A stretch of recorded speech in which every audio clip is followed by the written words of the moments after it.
gitu kan.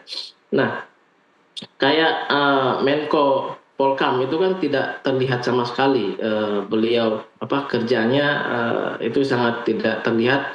Kemarin pun saat konferensi pers yang harusnya Menko Polkam yang tampil di depan, malah Menteri Pertahanan kan kemarin pada saat konferensi pers terkait demonstrasi itu.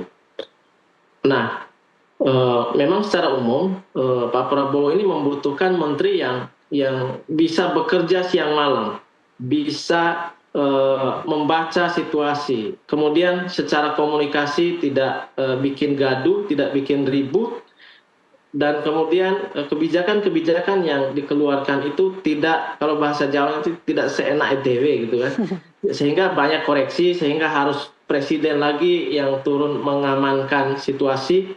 Jadi memang yang dibutuhkan adalah menteri yang punya kapasitas dan punya kompetensi yang di atas rata-rata, sehingga kemudian ketika mengambil kebijakan itu sifatnya cuma melaporkan saja kepada presiden, dan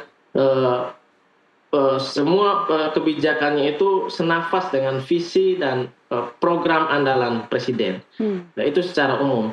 Kemudian terkait Menko Polkam misalnya, Menko Polkam ini kan sangat dibutuhkan oleh Presiden Prabowo Subianto karena beliau lagi fokus dalam memberantas korupsi, ya kan, kemudian tambang ilegal, kemudian judol dan sebagainya.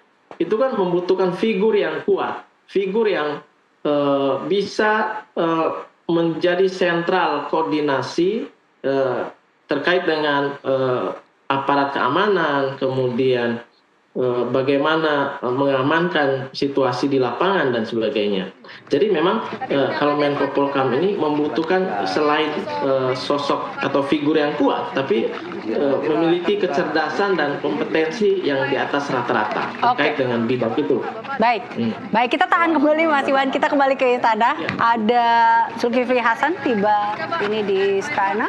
Sahabat. Sahabat. Ada kemungkinan berapa persen Pak? Apa tuh?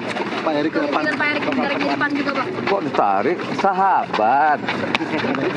Kami satu kampung, sahabat. Terima kasih Pak.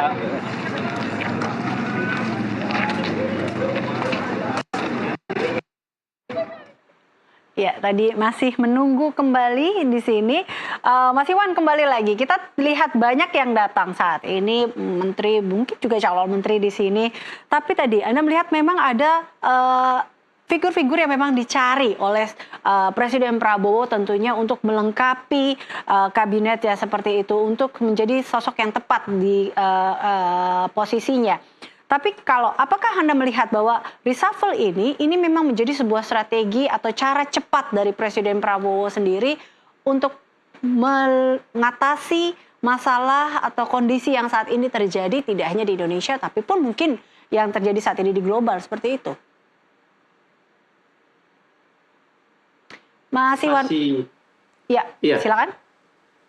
Ya, kalau saya lihat memang motivasi utama dari reshuffle kabinet ini adalah bagaimana menjawab problematika bangsa. Jadi kalau saya lihat memang bukan sekedar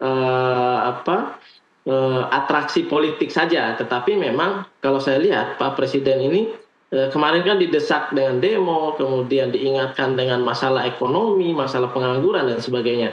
Nah, ini merupakan salah satu langkah beliau, selain ini atraksi politik, adalah langkah beliau untuk merespon masukan dan kritik publik itu. Karena kan kemarin misalnya Menteri Keuangan itu kan masalah yang terbesar adalah defisit APBN, itu kan masalah. Kemudian penerimaan pajak yang tidak sesuai target, itu kan masalah juga. Kemudian terkait dengan masalah keamanan, kemarin kan rusuh dan sebagainya, itu kan terkait dengan masalah keamanan juga. Nah, mungkin yang Menko Polkam itu dianggap tidak mampu menetralisir situasi pada saat kerusuhan kemarin, sehingga wajar diganti. Nah, terkait dengan olahraga misalnya, olahraga ini kan